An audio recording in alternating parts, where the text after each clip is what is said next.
to the workshop. And you're like, slip Which right in one? under the building. Devising. Brianna, When is that? We're not doing devising this hour. Sorry. not, which one? I'm Madison. That's Eric Hard. She's not Zooming today. Yes, you It should. says devising Trying to PM. figure away who's that. I Green told room.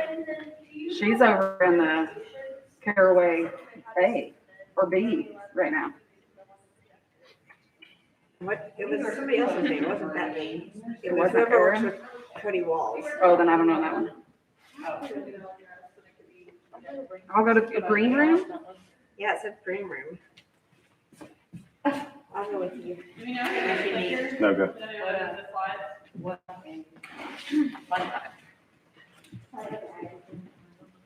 Man, if the internet were any faster, this would be We can't even hook to the Wi-Fi again, so.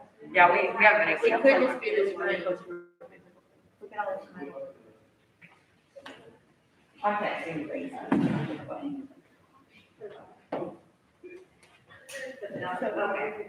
They're not. No, we had already had the time turned off because we were gonna start asking questions. I'm sorry. This is the third Zoom we've had to fix in the last 20 minutes. I'm sorry. It's all your fault. I'm so sorry, Daniel. What am I trying to do? Where did they go? Okay.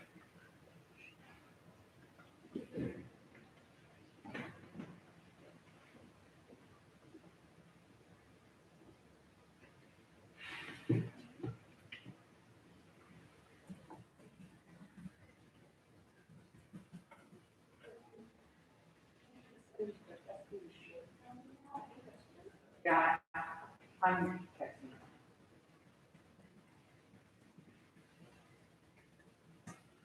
Are you supposed to be showing short film in here too?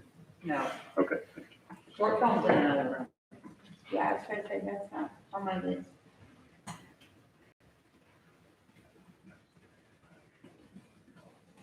Okay, we could ask your questions. Can you talk to us about, you can show everybody, you can talk to us about your safety pin, which you like is very well done within kind of what the purpose of those are? Oh, the safety pins are just to keep it up. To hold it together. Yeah, hold it together. Okay, and then so where did you do your stitching? What do you mean? Your sewing? Oh. Like where your seams were? At my house. I'm saying like where on the cross? Oh, there's stitching Perfect.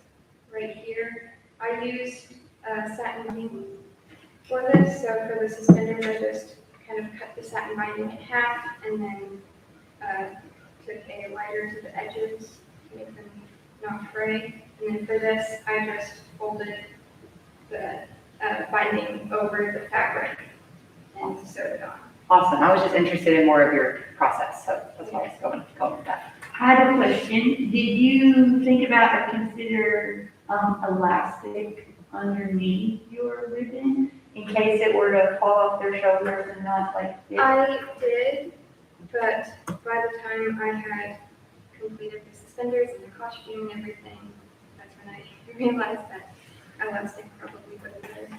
I did look for red elastic because I wanted it specifically to be red because in past shows that has been kind of the MC's color and I was not able to find anything. So.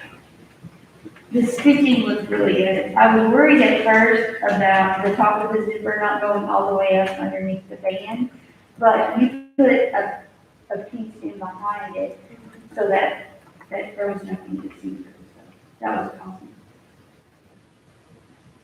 Yeah. And fun. That's a fun costume. Yes. Good job. Yes.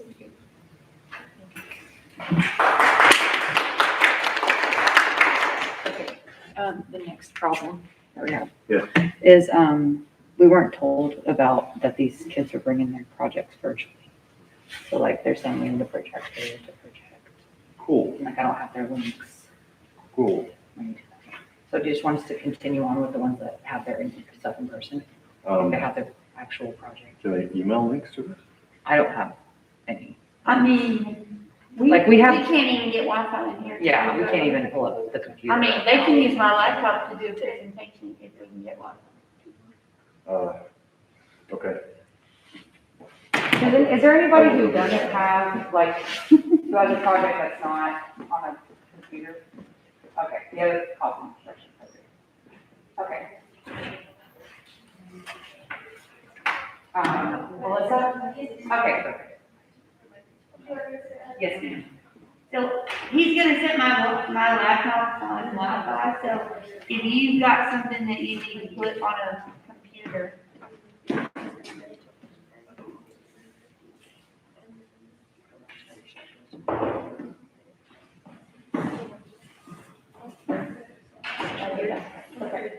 Who is that? Okay. Perfect.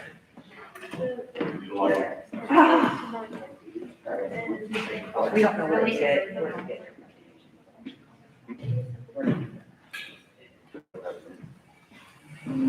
I thought we were doing all this.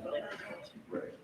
So they're gonna have to email them to her so she can hook up the computer. I will report my house, I put my kids in the later on a good drive, we can plug in. Is it possible that we can get them logged? Not into online. a shared, like out there, because I'm fine with people taking theirs on my USB. You know, they can use that. My computer. Jennifer said she would be here shortly. So I just left my MacBook in my room. we can do this costume construction and then wait till she gets up. But they can also email it to me. Okay. Yeah, we can always Well, send but it you together. can go through the computer. Yeah, the only thing I can think of is if we put on the computer and like come sit together. Yeah, Or we can do that. review it, Yeah. you know what I mean? Yeah. Okay, so Wi-Fi? Yes, You want there, you want? sorry. All right. We're ready to move on. Let's- Hi, my name is Alyssa Stewart. I'm from 89623, and I constructed a piece from the musical Waitress by Jesse Nevins. And what you see here today is the end scene of the play. And I represented how she went out of her old cafe to her new and improved way. I used yellow to represent bright and sunny days ahead, and white to represent a pure clean slate. In the original costume, they constructed a piece with blue and flower print for the costume, but I felt like this represented a more her character type of thing. But I did include the flowers and the lace trimming on the apron, and the apron is separate from the actual dress. So a few other things that I changed is the buttons. I did not do the holes because normally whenever you have buttons, it would like pop up and you could see. But these are magnetic, and so you can easily do a quick change whenever you need to, because she does have a very, very short time in between her two outfits. So on the other side, there is a zipper, and instead of going down like a normal zipper, I made it going up because it would work better for a actress to get in and out of. I had some trouble with the darts, for this is my first time doing a dart for a costume, and this is my first time doing a costume design. I've done other sewing projects out of different materials and fabric, so this was new. And I had some trouble getting the color to be correct, where it will fold over the back and make the yellow from the inside pop out. To help with the inside connected piece, I did a quick stitch by hand to help lay it down and not fuck up. Thank you. Can we see the, you said that the apron's not attached? Yes. And it's just as simply should I make them? Sure.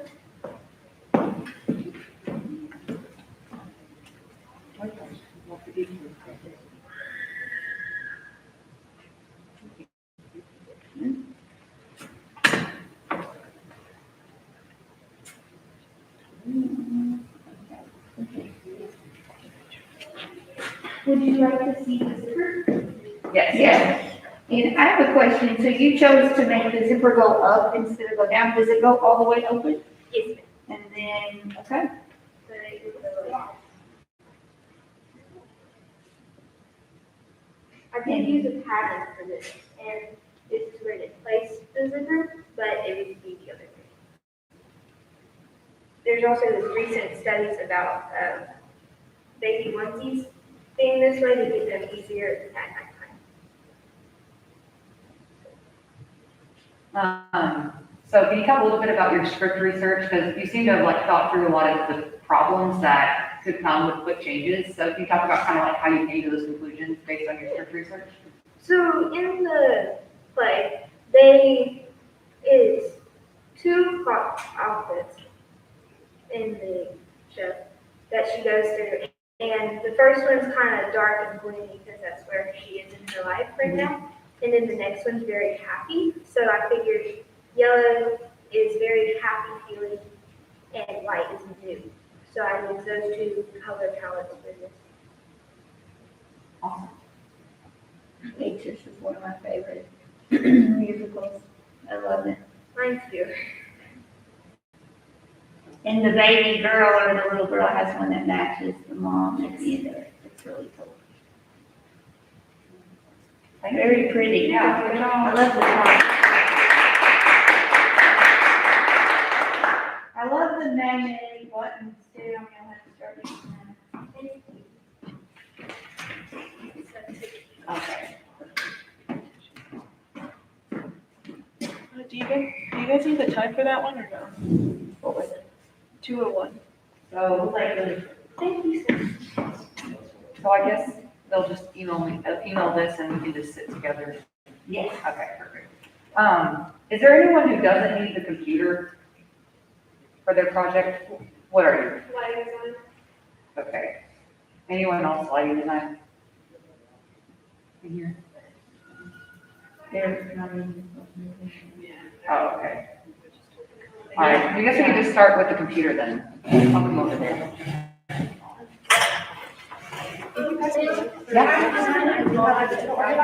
Yeah, we're gonna go across design. Okay. This one? No, it's someone's. I don't know whose it is. It's mine. Oh, it is yours? I mean, it's Jones, bro. It should be mine. So, yeah. Yeah, so he said that they could just send their project to us. Perfect. All right, so if you have a project that you need done on the computer, you can send it to me. Melissa.burris@jonesboroschools.net. If I need to say that again, I will. Just go with it. Technology, you know. Has not been our friend today. I'm sorry, what was that? Melissa.burris, Burris, MELISSA, @jonesboroschools.net. Okay, I don't have AirDrop. Oh, my school computer. But. Is everyone here that's for costume design? There were two. It's me, I'm so sorry. Oh, no, you're fine. Oh, we were just trying to see. It was crazy in here, so. Got so excited. We're going with it, whatever. I'm sorry? I just say, Yes. Okay, you see yours? Perfect. All right, let's see this Wi-Fi.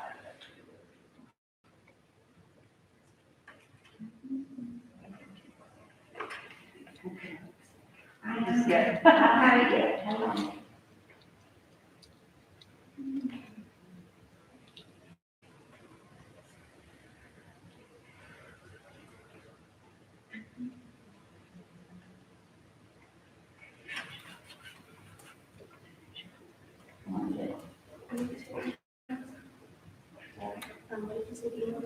Melissa.burris. Burris. Burri.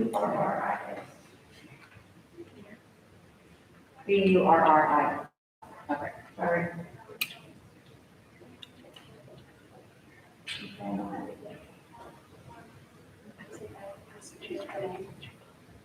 Joe George was that name.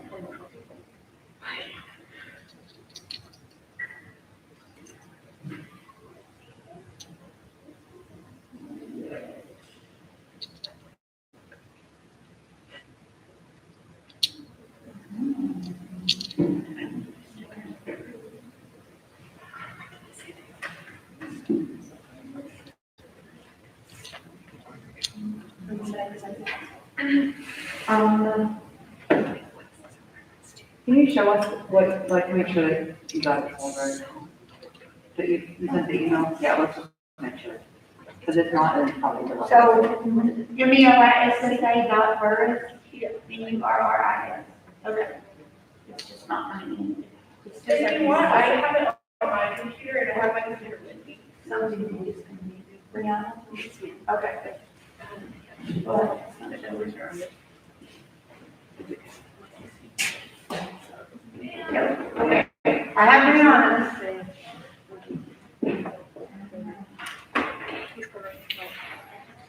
Okay, Brianna's first. Apparently I never get to go. What it is going? No, you got it. It's just a thing. I saw some people. Justin, it is going. Go to, We're trying to do, there's a lot of training and. Is it okay if I start doing some? Yes, we have to. Because we're two separate things. Yeah. Okay.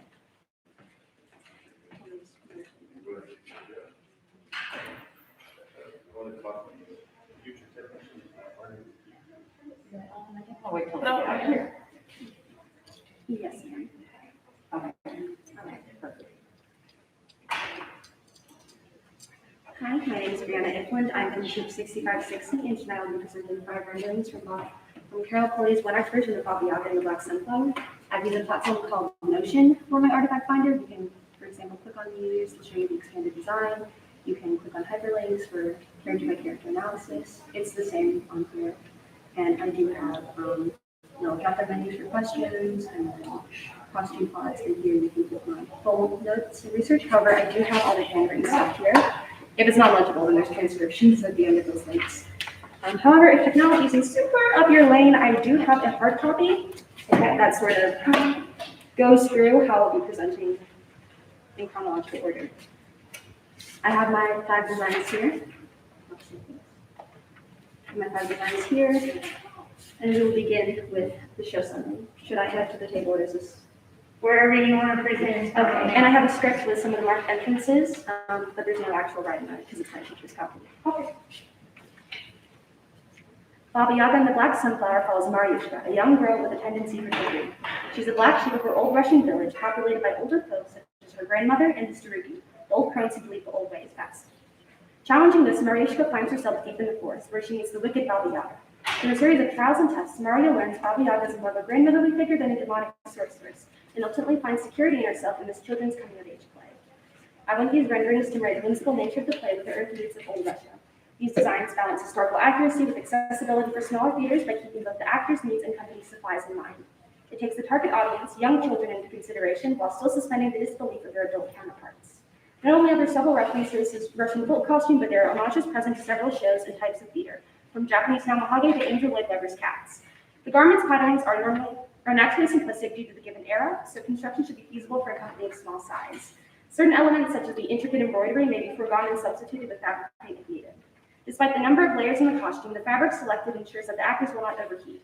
This is a musical and a potentially movement-heavy one at that, so fabrics generally are time appropriate and at the very least successfully mimic pieces and silhouettes appropriate to the given time era. And for our first character page, if you want to, you can click on the link and you can see that analysis here. Mariushka is a troublemaker in the black sheep of her village. Due to this and her being the protagonist, I wanted there to be something to separate her from the rest of the village. I opted for a blue sarafan, which is a Russian pinafore dress. It's rectangular in shape with a square neckline. Both the blue body and black stripe along the middle and the bottom are made of linen. The embroidered flowers are made of rayon floss to provide a little bit of sheen. The underpiece is a long shirt, which is made of white cotton with a gathered neckline and bishop sleeves. The actress would also wear an undershirt to provide more coverage when dancing. She also has plain black flats to match the stripes. Descriptor requires Maria to have a basket to carry her yarrows, a scarf to hold her baby brother, which is a puppet so she wouldn't need anything too sturdy to support an actor, and quote, wears an apron with large pockets. Though this is plural, I decided to opt for one central pocket with embroidery along the edges and corners of it to hint at the spirituality and importance of what's inside, the titular black sunflower. Additionally, her makeup is influenced by matryoshka dolls with 2 circles for her blush. You can flip through here and you can see the inspiration. As for our next one, Baba Yaga, she's an infamous figure in Slavic folklore. She's a supernatural being who's physically deformed, and depending on the interpretation of each children. In the play, however, she's revealed to be a more tough-love, very motherly figure than a wicked sorceress. Baba Yaga has a rectangular dress with a V-shaped neckline highlighted by a maroon outline and 3/4 sleeves and fringed ends. The foot of the dress has fringes and twin ends, and the actress would be barefoot underneath. If this isn't an option, then she can wear felt boots or simple flats. She has a woven folk belt and a skull, as well as torn caneva skirt around part of her waist, held up by the band, though it may be sewn to the first layer to prevent slipping because of movement and choreography. This rendering assumes the actress wear prosthetic makeup such as an exaggerated nose or extensions on the eyebrows, as well as a long gray and white wig underneath her loose headscarf. This character, and like the other one, she has 2 renderings. Look at the clear inspiration for the first one. Though this is puppetry adjacent and can be seen and can be argued as proper, I believe the scale and style of this rendering is considered costume. This costume appears in scene 5 during a musical chase as Baba Yaga flies through the air chasing Mariushka. You have it tabbed in here. She has a quick change out of this puppet back into her rectangular clothing. I was influenced by Where the Wild Things Are, as well as Japanese yokai, specifically the Namahage. I carried out a similar design in our Troops What Act. The lower half is influenced by The Cursed Child on Broadway's Dementors. I've used layers of black muslin, translucent enough for the actor to see and project through, as well as wispy enough to move around in. I also incorporated some crinkled finished cotton, fringe or torn ends, and tassel trims for texture. The cat was heavily influenced by Andrew Lloyd Webber's cats and the iconic makeup and hair that coincides with it, as well as the main piece of the shuba. The shuba is a Russian coat worn by both men and women alike, which is a nice detail as the role of the cat is gender neutral. Though an exact replica, especially with real fur, would be expensive and impractical, faux fur and other alternatives could produce a similar look. I also included a gold hook and eye fastener along the front to include some detail in the torso. The rendering has the coat end a little bit above knee length, as in my eyes, the cat is a youthful character, and young men in Russia wore their shirts above the knee, while their older and married counterparts wore them below. And I paired it with black pants. Medieval Russian men's clothing had simple cuts, and the pants traditionally had thin legs held up with rope. But since it's covered by the coat, the company could just use regular dress slacks.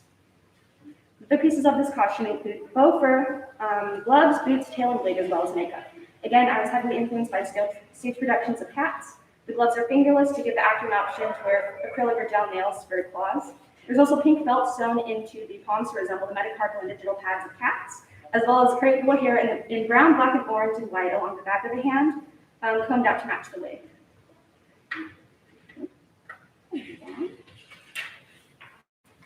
And for our final design, we have the Staruki.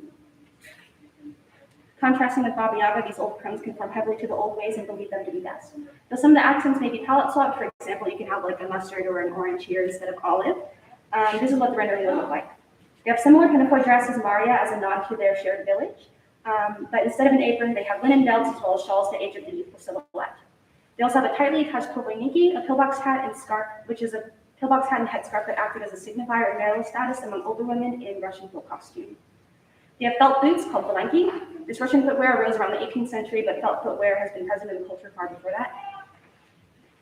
And that is the character designs. I do have some additional information, such as my themes, unifying concepts, budget, and my fabric swatches. As this isn't a real life show, I opted for a digital fabric swatch board instead of a real one. Not only was it more cost effective on my behalf, but I also figured it would be more sustainable to source from clothing I already have. And if you look here, you can see my costume pot, and I have included multiple. As towards the end of the script, Cordy includes a potential double casting. And so with those in mind, I will include all the entrances and exits that these actors would have to forego. And if you'd like to see, I have definitely a lot more detail in the notion, and I have a QR code here on the back. And thank you so much for your time, and I'll take any questions that you might have about my platform or my presentation as a whole.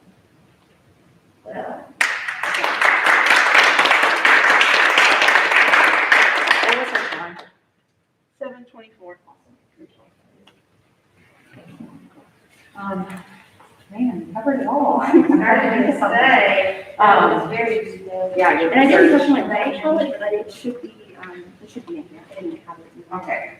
So why did you opt for the tie around the waist instead of the apron? Because it was a younger character? Yeah, and I wanted something that was like kind of highlighted her more because I feel like white, has an obvious like psychological association with like more bright stuff, and it would draw more attention to the eye to her as opposed to like some of the darker old prone figures.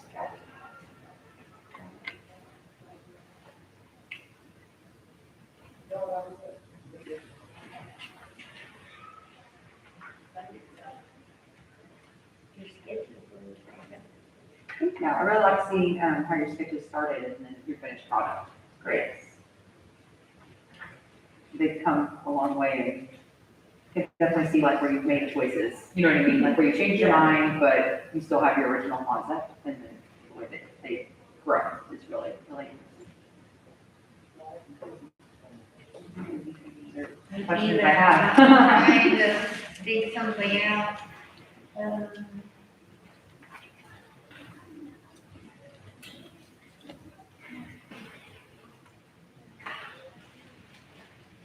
And then the final ones you see there, but Yeah. there's like certain things like little writings or stuff Yeah, that isn't polished. Right. This is gonna be a crazy question, but if you could add or do anything else, would you? I actually have quite a bit.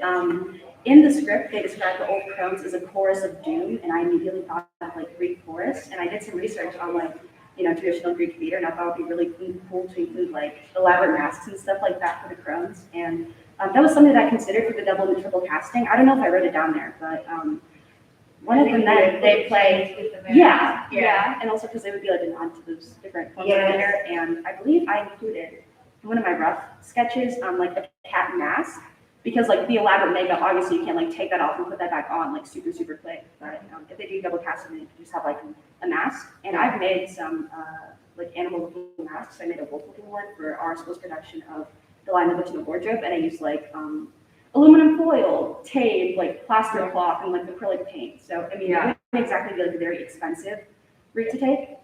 Perfect. Good job. Wonderful. Yeah, good job. Awesome. How much of the material do you guys take? You keep all of it. Okay, I'm sure.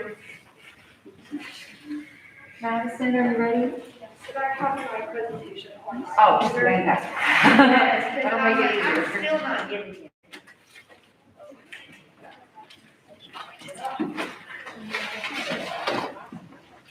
Oh, got it. Oh, that's fine. I'll take it.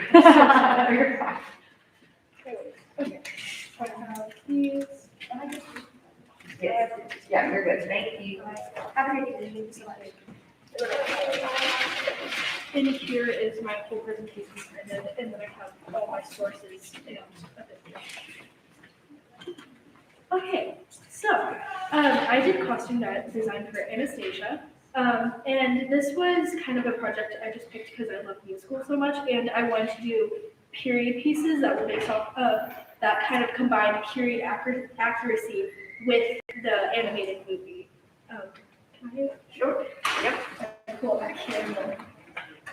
So my main goal with this was to be inspired by the main character Anya's journey emotionally and physically. So I took inspiration from both her surroundings and her emotional changes throughout this whole entire musical. And I also wanted to set myself some goals since this was unrealized. I wanted to set myself budgetary restrictions and I wanted to set myself time constraints. So for budgetary restrictions, I wanted to keep everything under $100 since this is the costume construction price. And then I also wanted to give myself 45 weeks since this is the length of a usual professional production. So I started off with script analysis. I went through the script. I went through all the scene changes where Anya is kind of going through this emotional journey. And I just marked off like what she's going through, what is her setting, what is her surrounding.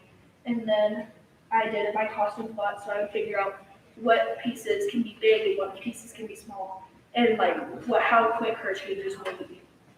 So then I started off with research. I had my overall research started off with the study guide that was made by the Broadway production. And then I went to see the actual musical when it came to look like. So the way I usually start off designs is through a mood board. So I like gather like coloring and like different kind of periodical costumes that will help to like give me the idea of what I want. So like right here, I found like different greens and browns that I wanted for this costume, and I kind of went off what the movie, and then one of my biggest inspirations for this costume was Russian immigrants in the 1920s. So then here are all my sources where I got all of my like information. And then for this Paris dress, what I took most inspiration was from flowers, because when I went to see it, the whole background was like these flowering, blossoming trees. So I really wanted her costume to kind of look like rose petals and have this bright pink feel, because she's actively in Paris and she's excited to be there, and she's also having this blooming love with her love interest. So then here are the sources. And then for her ballet dress, I took the most inspiration here from the movie, but I also wanted to make it more eloquent and period accurate. And then I took inspiration from Forget-Me-Nots, since in this scene she's trying to make her grandmother remember her. So I kind of thought I was funny there with like Forget-Me-Nots. And you see, I don't know if you can see them, these sparkles are supposed to be the flowers themselves woven into the fabric. And then she has these this organza, that's what it's called, sorry, sleeves holding up her bodice, and then it goes down over her skirt. And then for this outfit, when she's meeting her grandmother, in the scene, she starts off very angry and grieving over her whole process of this trip, simply because Dimitri, her love interest, had been lying to her while she was actually going there. And I wanted to kind of give her this more mature look, since she's maturing into something her grandmother was, of this angry, grieving person who had lost everything that had to leave them. So then sources.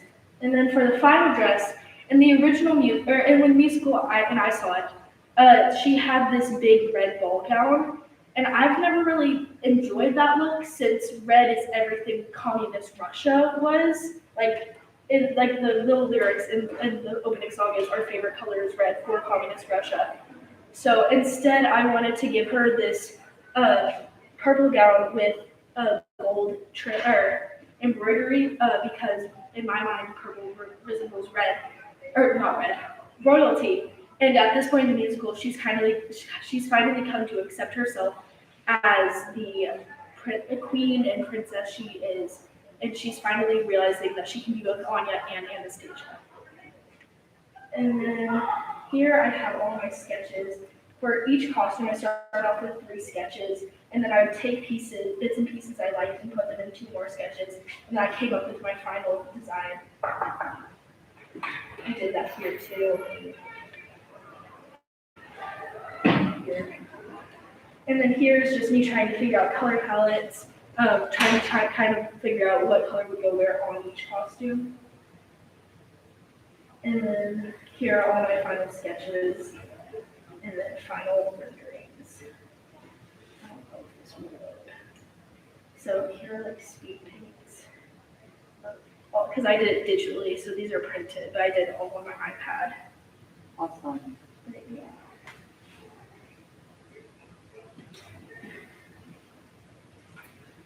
So for this outfit, I kind of wanted it to look beaten up and woodsy, because in the script it says that she has walked for miles across Russia to get to St. Petersburg. And I also wanted to represent like the moss and forest she's gone through on this journey. And then for this, as I said, I wanted to represent flowers and rose petals. And so through these ruffles, I kind of wanted to represent those petals right here. And then I wanted it two-tone, because I kind of wanted this pink for love, and then this like orange peach for excitement. So, I love the two-tone, and it's just, when she turns, it looks like it gets clothing. And then here, as I said, I wanted the forget-me-nots to represent her finally like trying to get her grandmother to remember her. I also wanted this royal blue to represent like her at this point thinking, okay, maybe I could be Anastasia, maybe I can be royal, but then only at the end finally sinking into that royal idea.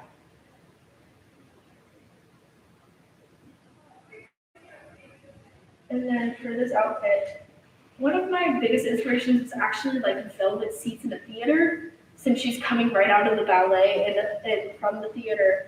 And then also I did a lot of research into 1920s travel clothing. And I wanted it kind of lightweight and something she could pull on fast, so I just did a skirt and a jacket. So.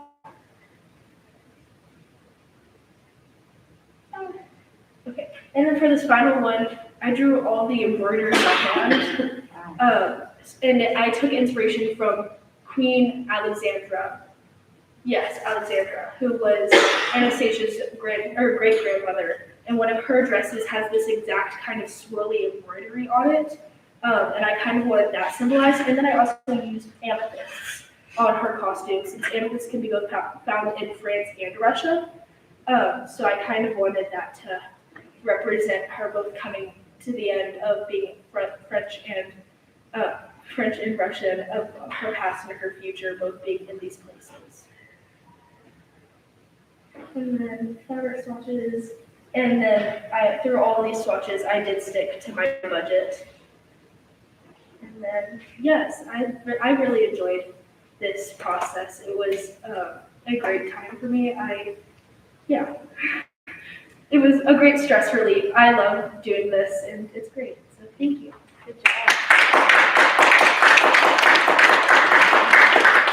Which one did you show? The time was like 14. What? 8:14. Okay.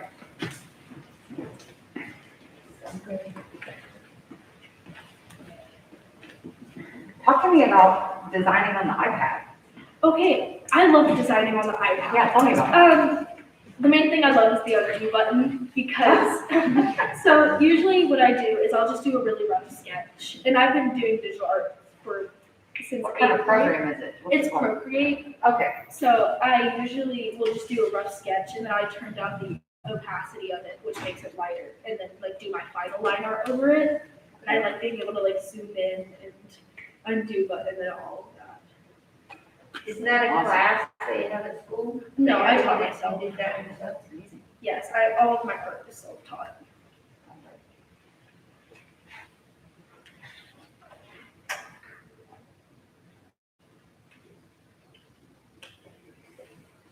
I love that you use different fabrics, the same kind of fabric, but different colors. Because it really does make it look like when she's moving, it does a little extra. Yeah, I went Yeah. in the depth was one of my main ones with that. Well, and whenever you think about things like that, you're not just thinking about the costume, you're thinking about how will lighting affect this? Yes. How will this look on stage? And that's one of the most important things about being a costume designer, is you're not just thinking about costume, you're thinking about how does this tie into the rest of the show? Yes, So yes. that's good. Very good. That's awesome. Good job. Yes, very good job. Thank you.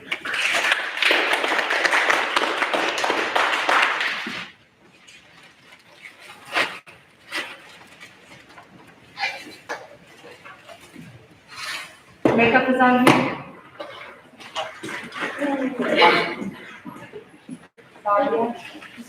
The riot. Are we getting that for the version? We're gonna look at it. Can I have it? Ma'am, is it okay if I hit on? Yes, absolutely. Thank you. Does she, do you have an email? No, I don't think. I have it on my email. I can share it. Yeah, I'm that's gonna fine. go You look can for just the pull it up. right Can you share it connector. with her email? I can just pull it up on.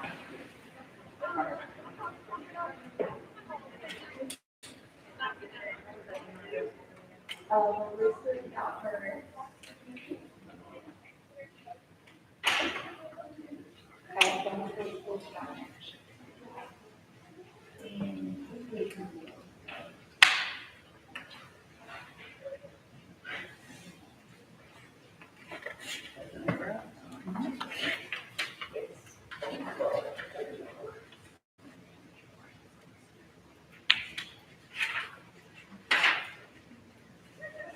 Yes, with the S.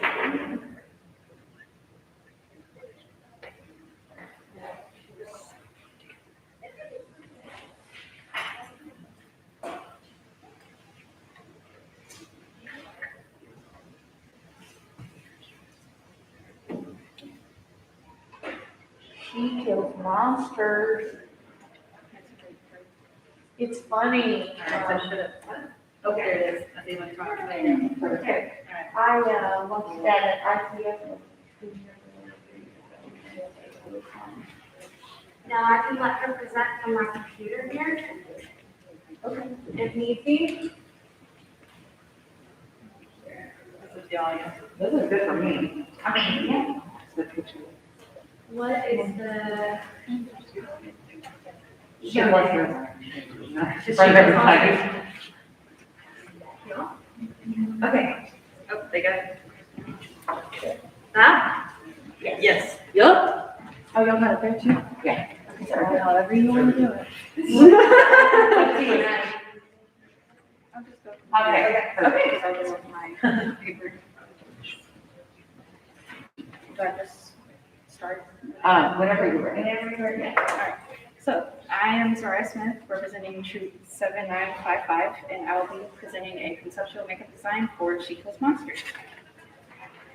So, She Kills Monsters, with the makeup designs, I want to show the limbo between reality and fantasy world visually for the audience so that they can see that. So for D&D makeup, it's going to be a heavy application, heavier contour, lighter blush to take the light out of the characters since they're more evil.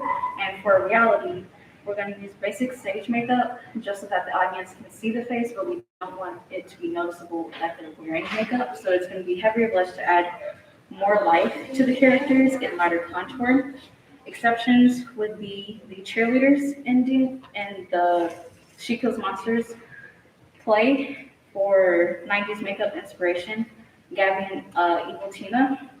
They are going to be wearing makeup to school so that the audience can see their cheerleaders, they're popular, that's what they would be doing. So recurring themes include sexuality and identity, grief and loss, and youth. With sexuality and identity, Tilly was a queer character, and she used D&D as a way to express what she couldn't say to other people because it wasn't widely accepted at that time. For grief and loss, Agnes, Tilly's older sister, goes through a D&D adventure to mourn the loss of her family and learn more about her sister. And the struggles of youth portrayed in She Kills Monsters show the struggles of bullying and criticism that children have to deal with and kind of cope on their own because adults dismiss them every chance that they get. So for research, She Kills Monsters is about Agnes Evan, who goes on a journey with the D&D world for a self-discovery, but also to discover more about her sister that she didn't really talk to when she was alive and took that chance for granted and only realized that after her family had passed away, and learns more about her sister through the D&D world. So She Kills Monsters is a dramatic comedy and a fantasy adventure. There are two settings. The reality world is in Athens, Ohio, set in 1995. So a lot of the makeup inspiration is going to be based off of mid-90s trends for high schoolers and also for celebrities that high schoolers would follow. The second location is the D&D game world, which is where the evil characters come in. That's where the heavy makeup application will be used.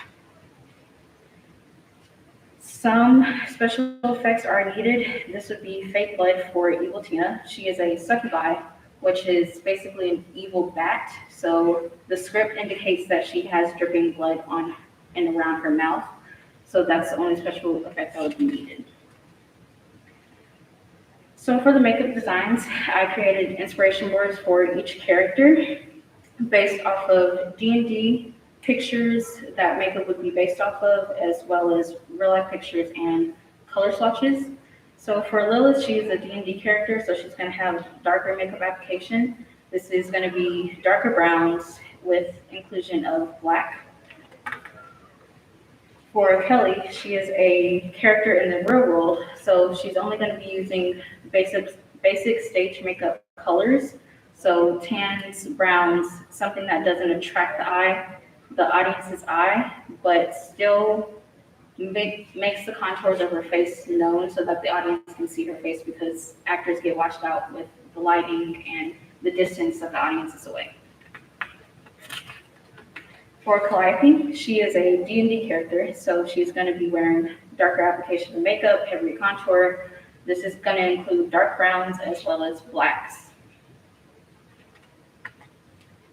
For Gabby, she is the real world 90s cheerleader, so she's going to be coming to school with heavy makeup application. She wants everyone to know she's cool, she's going to be following the latest trends.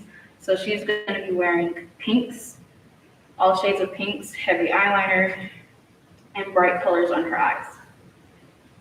For Evil Tina, it is kind of a reference to Gabby's makeup, just in the D&D world.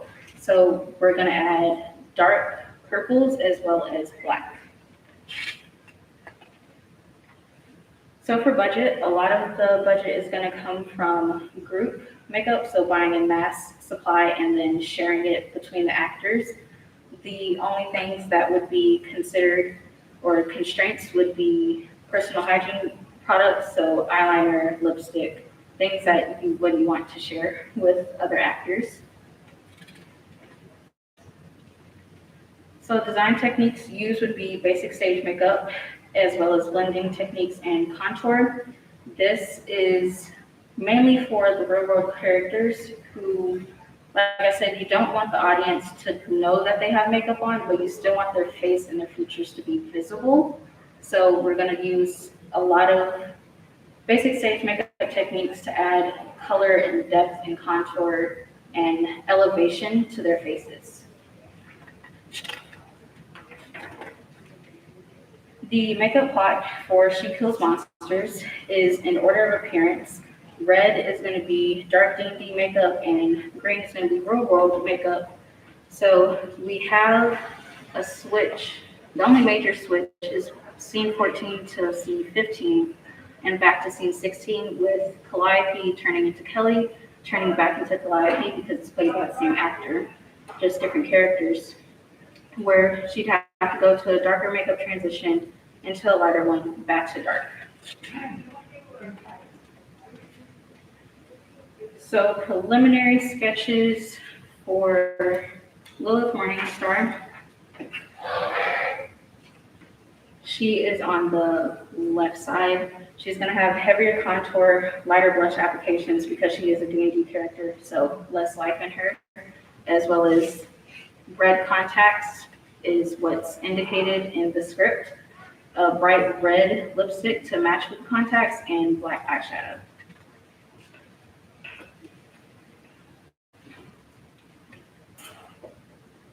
Well, I have the renderings after that. So for Lilith, it's the same thing as preliminary sketch, heavy eyeliner. That's going to go on the full bottom lid instead of halfway, which is what we would usually do for basic stage makeup to close the eye more, make her look more malicious. For Kelly, she's on the right. She is a real world character, so she's going to have heavier blush application, heavier highlight, and lighter contour, because she's just going to use basic stage makeup application as well as a nude colored lip. So her rendering shows the example of that. You can see the difference, the contrast in her blush compared to D&D characters and her nude color eyeshadow and lip.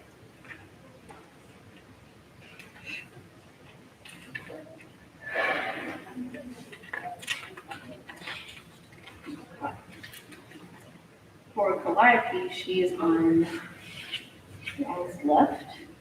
Yes, left. She indicates in the script darker colors, so she's going to have a black lipstick as well as the dark D&D eyeshadow makeup, heavier contour, is applied to her.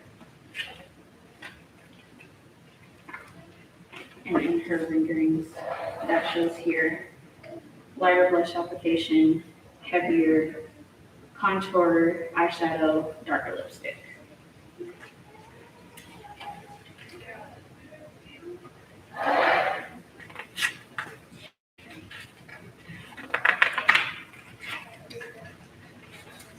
So for Gabby, she is the 90s cheerleader, so a lot of the inspiration was taken from pictures of that time in the mid-90s. So she's gonna have a heavier makeup application. In the preliminary sketch, I did purples because I envisioned the school colors to be purple and gold, but I switched it in the rendering for a more lighter and brighter color because I feel like pink shows the peppiness of a cheerleader more. So I did pink instead of purple, and I did a bit of purple on the outer corners, but mainly just influenced by pinks. And for Evil Tina, she is the succubi and she kills monsters, so she's gonna have the special effects of blood on her face. She is going to use the more purple look that goes with her kind of roughed up and dirty cheerleader outfit for the succubi and her bat wings. So the rendering for Evil Tina shows the dark application of the lipstick, of the eyeshadow, the light application of the blush, the heavier contour on the nose and the cheeks and around the face in general, and the application of the special effects blood. So other things to think about, considerations to make would be special effects. In the script, it points out that Calliope has pointy elf ears because she's a elf queen, and Lilith has fangs because she's a demon queen. So special effects could be used for that if it was in the budget for the production. Compromises that could be made with the actor include the contacts. Some people either wear glasses or they just don't feel comfortable wearing contacts, so compromises could be made for that because you're still showing a lot of the visual effects through the makeup and not the eye contacts itself. So that is my presentation for She Kills Monsters. 11:02. What? 11:02.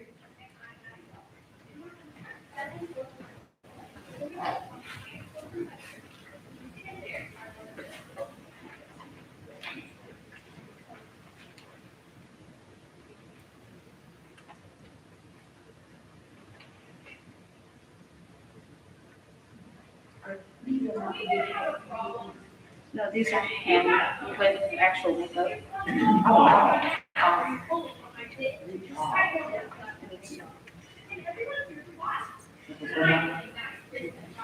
No, I just used. Just regular makeup? Wow. Very It's just regular kind of figures. Really? And then I sketched out the rendering space itself so that it gives the size requirement and then just apply the makeup with regular makeup brushes and makeup. You're very talented, so you look like it's like you printed it, you know what I mean? Yeah, and it stayed on there. Yeah. Well, we can definitely tell you did your script research. Yes. And I really like how you chose, based on the character's personality, that really, helped you decide what to do with that makeup. That's great. And I like that you did it side by side of each character. Yeah. And then you broke it down by what they would actually do. Absolutely. Good job. Great. Thanks.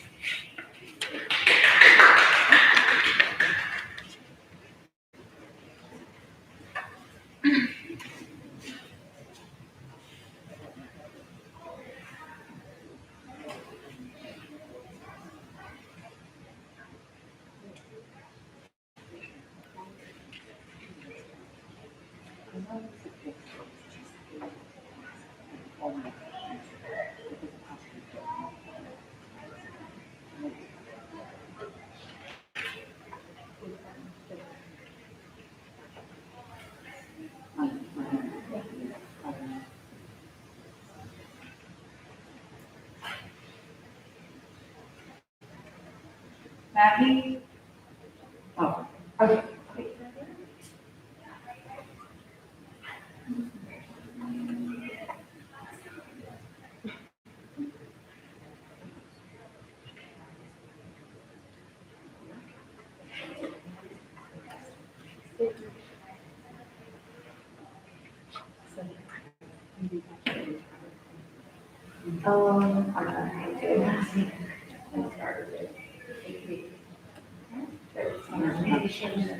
What are you planning on do back in after this year?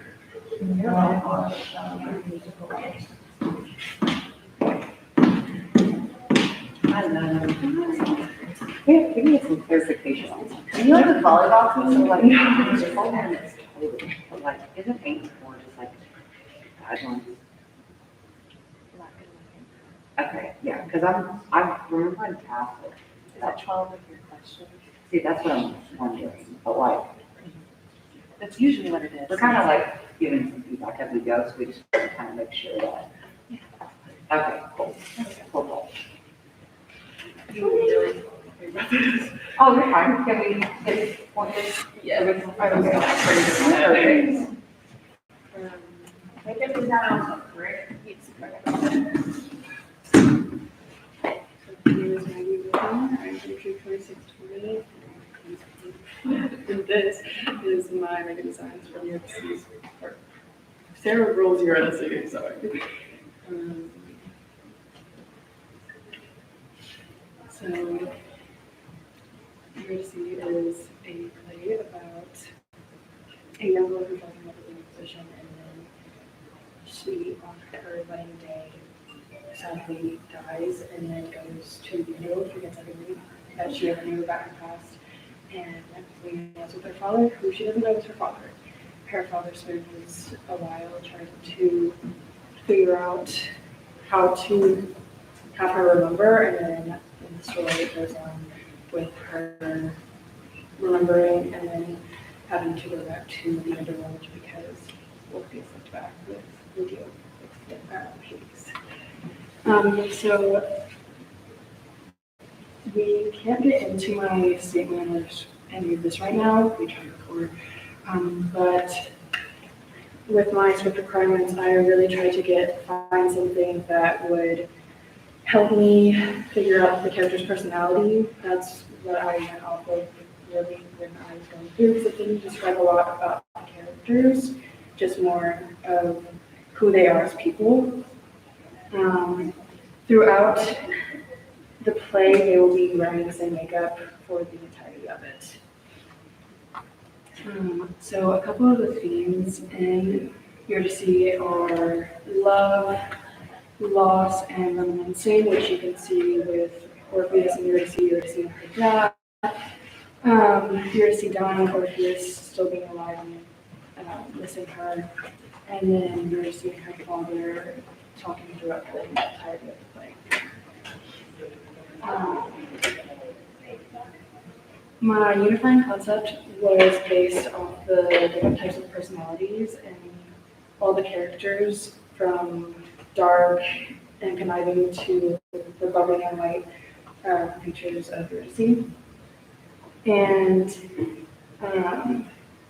I did base it off of insects with having the personalities go into the different traits of the insects. Some of my, there we go. Here are a lot of the, from what I would use, all of the different materials that I would use for the looks with foundation, and all the way to using lip liners for Hades, which you will see here in a little bit. And then some of my techniques that I would use for like using lip liner or lid liner. Yeah, lip liner for the Loudstone and Hades with showing that insect effect that I really wanted to show out here are my color palette and inspiration colors for Eurydice. I chose the Orphiridius. That's not right. I use the Sunset Moth. The actual name is really hard for me to say because I have a speech impediment. So sorry. But thank you. This was my original design that I did on paper and my final digital design that I did. I really wanted to bring out the different colors in the moth's wings, which you can see up here. And I really also wanted to bring out in the time they're in kind of like, not the Great Depression, but kind of in a Great Depression. And so I really wanted to bring out that she would be hungry and tired. And so that's why her cheekbones would be really defined, and the underneath of her eyes would be darker.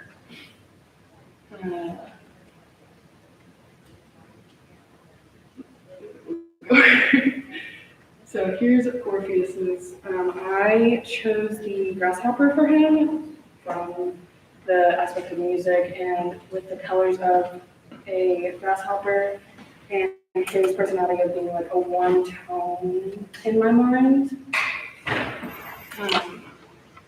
Here is my design for him. I wanted to bring out the grasshopper with the eyebrows as like the legs, and the green eyeliner to show the grasshopper's colors, along with the also browns and neutral tones. Here is the father's. I chose a firefly. That is not a firefly. Why am I blinking? What is this insect right here? Dragonfly. Oh my god. I'm so sorry. I was like, fire, no. But I chose a dragonfly because in the play he really shows that he's more outgoing and alone all the time because he has been in the underworld alone for so long, and he does remember everything from writing and reading in his past that most other people would not know. Here is his. I chose the colors from the dragonfly as his eyelids and down the bridge of his nose. I also have the birthmark on his cheek as the pattern of the wings on the dragonfly. And I didn't want him to look like he was as starving as the other ones, because he has been down in that world, and so it's like, it's just a different aspect of living and being hungry, and now when he's underneath. For the loudstone, I did a flea, mostly because the loudstone is very annoying to me, and fleas are also very annoying. But I really also liked the colors with it being stone and it having brown tones and all that. Here is my first and my last renderings of that. I brought out the body of the flea and the eyes. That is the full eye. I really wanted to bring out the aspects of the flea with the legs underneath and the body above, and then the mouth as like the mouth of the flea. And then for Hades, or the nasty interesting man as he is described in Eurydice, I chose a velvet ant because velvet is normally, at least in the older days, was more of like a royalty, higher class material. And I really thought that the colors of the red, white, and black went well with his persona. So here is his. I brought the black and red into the hair to show as like the fuzz on the ant and really try to stay in an elegant but corrupted way for him. That is the end. Can you do me a favor, can you email all those? Yeah. And like scroll down to, they're really. Do you want me to start with him? Yeah, okay. So I started from scratch on all of these and did them digitally. And this, these are the digital ones, and the ones on the right. Are the bigger ones. Yes. Perfect. Okay, and we just scroll over. Yes. Do you see this one again? Yeah, that one's really cool. This one was my favorite out of all of them. So have you thought about, like how you would, like what kind of makeup you would use in kind of your approach to actually, if you were gonna actually apply this? So I actually did one of them Awesome. on me. I did the Nasty Interesting Man, and I didn't have red eyeliner, so I used lipstick, but then it stained my face, so probably not the best idea. But I would. Trial and error. Yeah. I used black eyeliner, white eyeliner, and then red lipstick, but I would have used Right. red eyeshadow, yeah. And then set it with eyeshadow.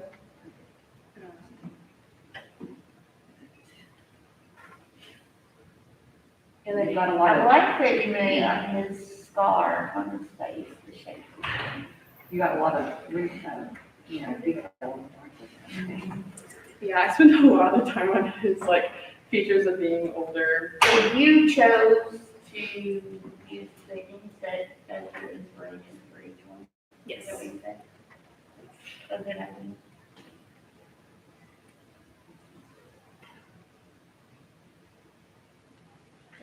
Great job. Thank you.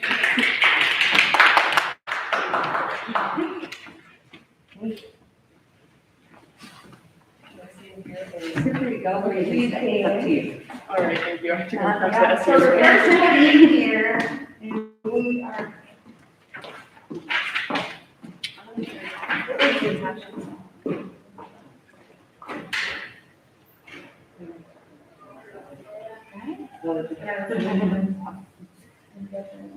Okay, Olivia, are you here? Awesome. Do you need the time for that one? Sure. 8:52. All right. Thank you. So can I start over? Um, Okay, so my name is Olivia Martin. I'm with Troop 6560 from Mountain, Arkansas, and I will be presenting my lighting design for Wiley and Harry Man 5 Seasons Epic. So, Wiley and Harry Man is basically a show, design writer. But Wiley and Harry Man is a show about Wiley and his mammy who live on the edges of a southern swamp, and Wiley is in constant fear of the Harry Man who lives inside of the swamp, who supposedly took his father away and is coming back to get him. And so one day Wiley has to go into the swamp with his dog to build a powerhouse for his dog. And Wiley teaches him a few conjures and magic spells to basically try to keep the Harry Man away, but eventually he comes in contact with the Harry Man, and throughout the show I wanted to help the chorus, which gives give life to the fear of the Harry Man. I wanted the lights to help resemble that. So the first time the Harry Man comes in, it's very dark and gloomy, and there's only a few spots that are illuminated on the stage, so he's kind of coming out of that like mysterious, like you're kind of scared parents in the audience. And then as the Harry Man comes in and Wiley gets over his fear of the Harry Man, the stage illuminates more, and you see that he's not just coming out of that mysterious feeling, like you know he's not as scared anymore. Throughout my research, I did a lot of research about like southern swamps, and I definitely liked the feeling of the natural shadows that they brought, so I did use a gobo. I wish I could have used more gobos, but I did realize this for our fall play, so I had to stick with what I could do in the time constraint. I believe my gobo was in number 13 in the catwalk. And I definitely wanted to use a fog machine because of whenever you look at swamps, their waters are like murky. You can't really see your feet. And so whenever we used the fog machine, it was either whenever I was doing, the actors were using magic or they were in the swamp. And so like they cover the floor of the stage and you could kind of like see their feet, but it would be kind of obscured. And I used green LEDs whenever they were in the swamp to kind of give that greenery. My director warned me about that just in case like it might give a kind of sickly feel, but it was kind of more like an underlaying and kind of, I liked it. We ended up really liking it. We have the set design somewhere in here. Here it is.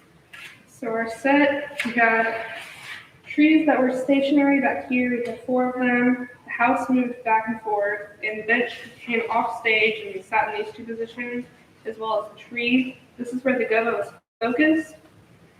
And then I marked my areas of different areas that I wanted light specifically focused.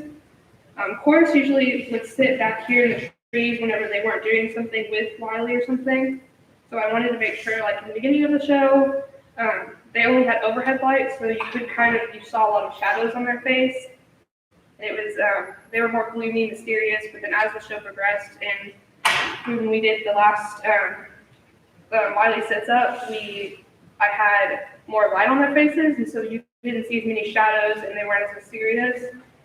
And then I have different spots because I did go to a lot of rehearsals to make sure I had certain spots whenever I didn't want a big part of the stage illuminated. I wanted to make sure I had light focused in a specific spot. And these are some of the spots. These 2 are basically similar, but just kind of broadens out in the different spots. If you want.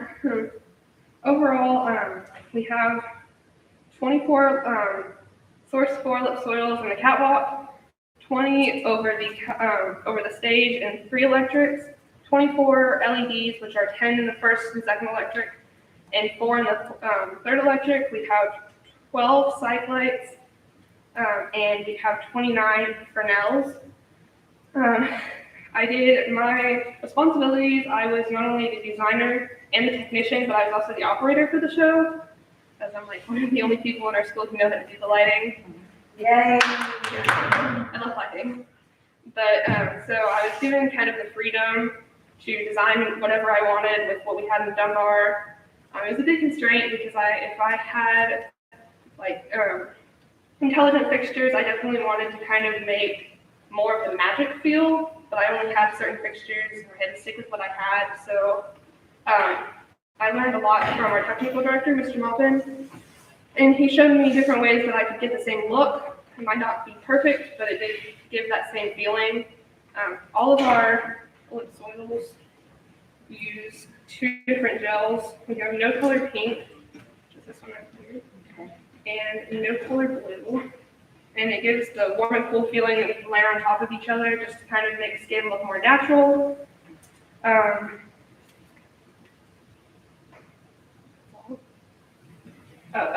My 2 different light cues, I already talked about as the hangman comes in, it's kind of dark and mysterious. And then Snow Go Glow, which is right here, Q13.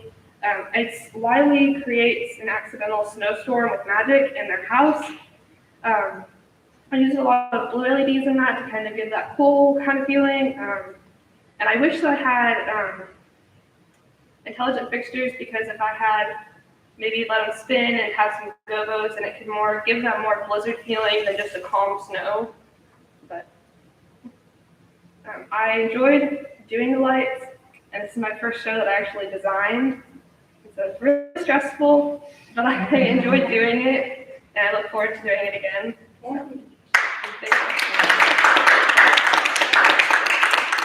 Yeah, you've done a great job with like your paperwork, making sure that you know which fixture's where and which electric it's on and what gel it has in it. Do you have like a light plot? Or okay, I might have skipped over it. Yeah, I made my light plot on SketchUp. Awesome. My dad showed me how to do it actually.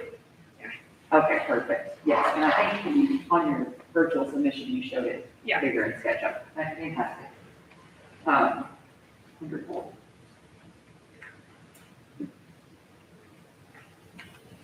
Okay. And you program all the things? Okay. So how many did you have? Including, I think it was like 28 to 30 maybe, including pre-show, because the show was open curtain the whole time.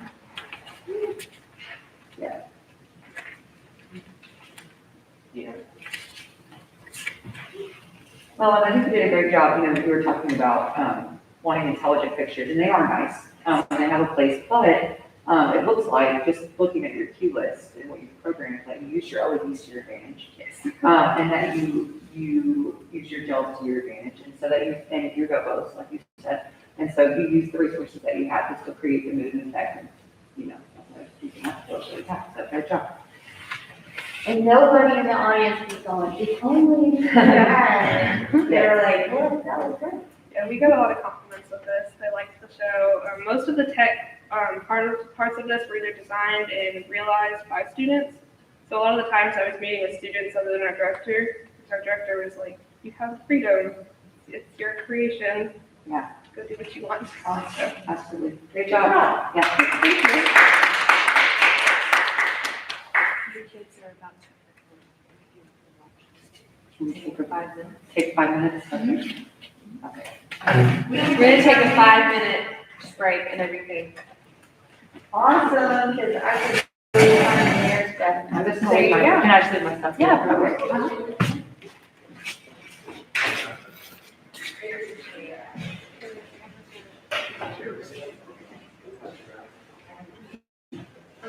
Get my stuff.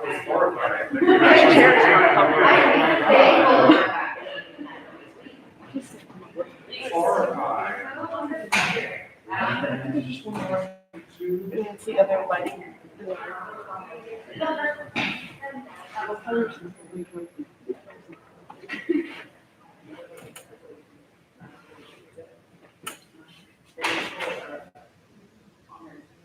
Feel better now? Yeah, I do. Much. I think you just needed to be in a quiet space for a longer period of time. I needed a quiet space and food and caffeine. Where did you get caffeine? Well, there's caffeine in the soda. Oh, and sugar. Yeah. Oh, gee, yeah. That was my plan.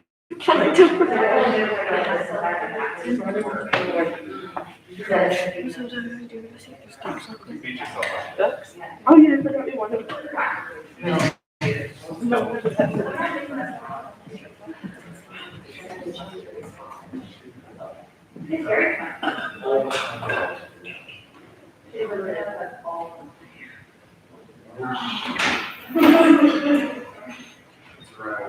Critique yourself right now. Still right. I said now's not the time, but also like freaking. Never blown away by your dreams. I'm glad they asked that question, so I did not think to tell them that it was. I was thinking that too, like, how could tell them you did that? No, definitely, I hear you say that, I taught myself how to use the Hell yeah, you better say it. If you don't say it, who's gonna? I will cry. I'm just gonna let them know in the room. That's why I didn't tell you, yeah. Be quiet. Ain't nobody gonna brag on you if you don't let them know in the first place. Yeah, so I was very excited for Hollywood. Yeah. I think it's what I could say. I'm wondering what you said. That's fine. Yeah. Nothing wrong with tooting your own horn. I listened to it once, and then I'll plug in that program to tell you how angry I was. Oh. It was frustration city. It was very dark. Population. Absolutely not. Why didn't I have a picture of you? Even more. Well, if anyone who had darts in their face, it would be Thurman. I did not like doing the makeup lines. Makeup lines were amazing. We had an emotional. That's really why. Yeah, that's why, that's the reason. You need to do them last year. No, I did them, I just didn't like doing them. I'm sure it would be more fun to do that. Oh, definitely.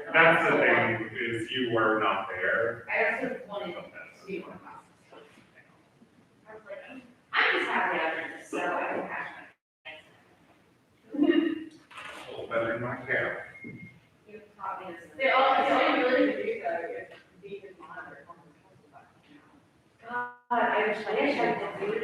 Do you want to make your brain a little? I can't. Like all the requirements I have to take for this college prep program, require me to have like all of the core classes plus some English. Plus What is one it class. when why that operated? They didn't have it. I have a little bit of nonsense. I know it's not a lot, but it's really over here, or I'm thinking the right number. I actually have some.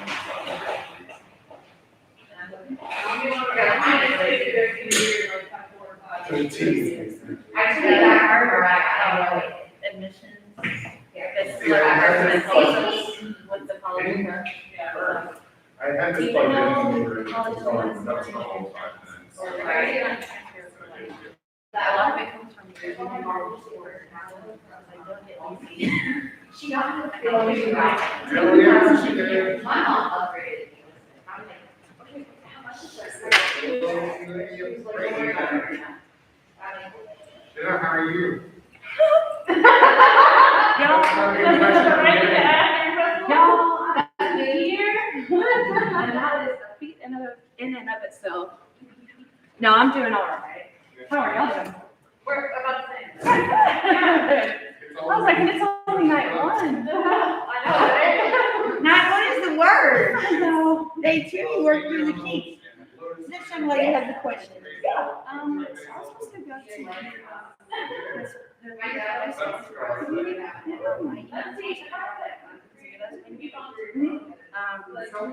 She gets in the singing group and she performed in here. Oh, okay. And I went into the drama. And they're on early. So there's another person That coming picture to you this meeting. posted, I and don't we have that usually connection in the to. car. I was like, Oh, right, you You had stuff. So, I was like, I saw that picture, I will, you just said I'm even to those when it was on my. Okay, what is your name?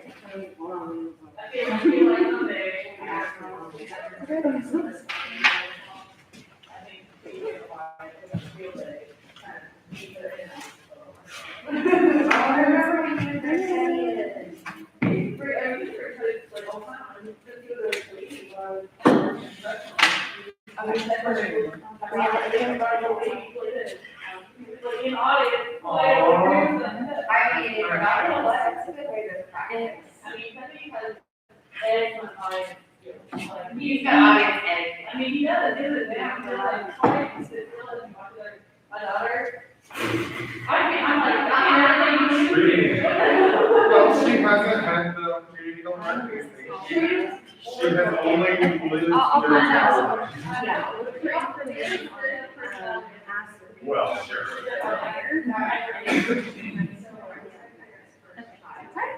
Where, please? Huh? I think they may still want to present. Oh, it's my brother, he just had like, okay.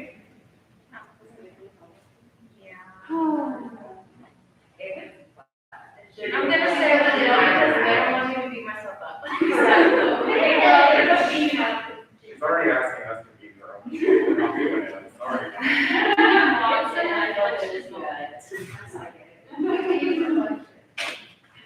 Never beat yourself. I know, I'm like, that, my job is. That's the next day. I mean, how many kids were in here today doing what you did?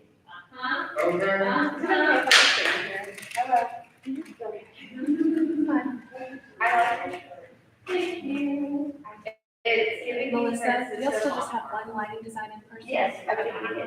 And then the it's a character. And I sent her over there, I thought they were, because I was texting Sellers, she wanted to be able to go and watch hers. So I was like, Sellers, will you let me know when the group musicals are done? And then he was like, you have 2 left, and I waited about like 8 minutes. You know, it was that whole last presentation that just happened. And I go in there and they still have a point. It's a support system, I was just saying. Yeah, I were in there.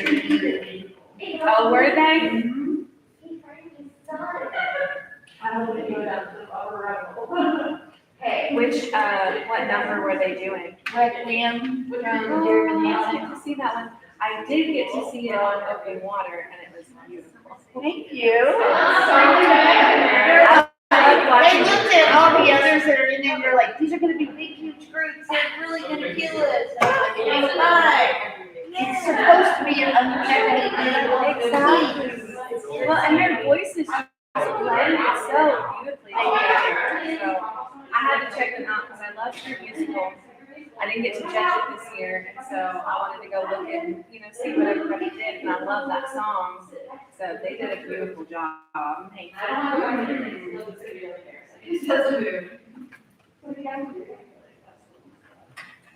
The first workshop I did, the person who was doing that workshop was here. Oh, yeah, the word, didn't show it, probably. Yeah, that was ours. Savannah, do you have a virtual, on your presentation? Yeah. Okay, cool. I'm just gonna pull it up. It's the all of my name. There it is. File name should just be my name. Yeah, Troop 7955. That's great. Yay. I try to make it And keep in mind, nothing is going to be counted against them for technology issues because we haven't grown things. Thank you so much for being patient with us. I have everything printed out as well. Oh, perfect. Well, I've got it all put up on here. So as soon as Ms. Shepherd gets back, we will be ready for you.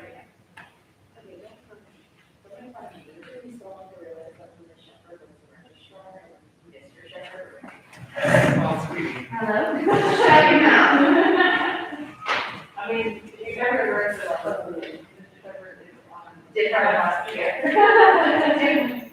When I had Mr. Shepherd, Mr. Shepherd would just sometimes walk in, and I'd be like, they're very calm, so I was part of you. Yeah, It is that calm. Sorry. I heard there's something going on. Oh my God. Oh, Just sounds very. marriage and a middle school age daughter. Yeah, I could park you. About to be the partner.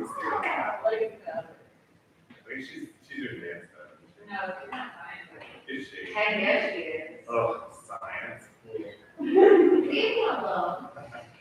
Can't stop on stuff. Yeah. I love science. Also, like, half I'm of just your giving her a students hard are time. science kids who need to learn fine arts credit.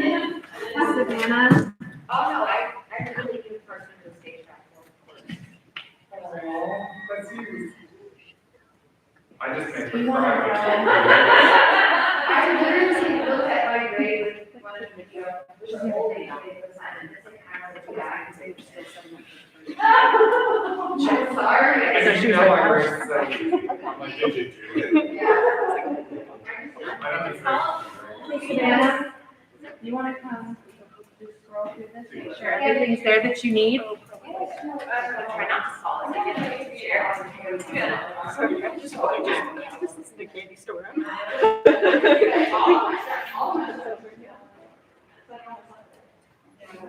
That's a great thing.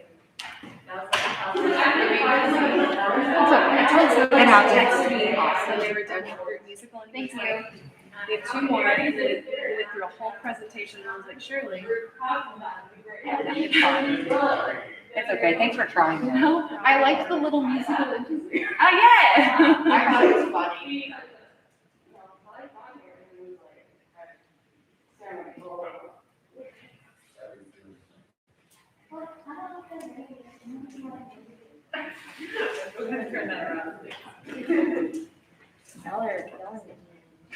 That's all I love. You guys see this already? Yeah. And I have physical copies of everything. It's been nice to label tabs for you. So it's gonna be basically the conceptual paperwork. It's gonna be cue sheets of info. I have the final cue list.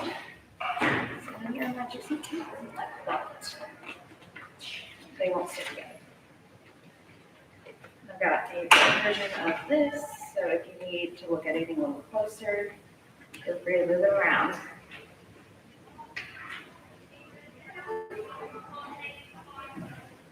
So my name is Savannah Gordon. I'm from Troop 7955, and I'm here today to present my work for All in the Timing, directed by Wyatt Hamilton, as written by David Ives, and performed by our Thespys troop and parking members. So overall, I had to work with a unifying concept of time, and especially the liminal nature of time, within our different sets and our different scenes, because it's 6 one-acts combined into one show. So it was a little more difficult to try and figure out just that unifying concept, like what makes this all the same. Because you go from one where there's a bell ringing and the scene is constantly resetting, and straight into one about monkeys on typewriters. It's like, how do you unify those? Like, what's connecting this? And really, it was about timing.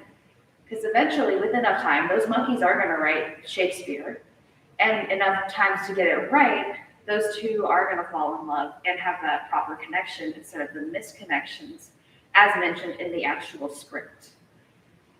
And so overall, I worked to try and make sure I had those looks, and I'm going to be showing you some of those a little bit later.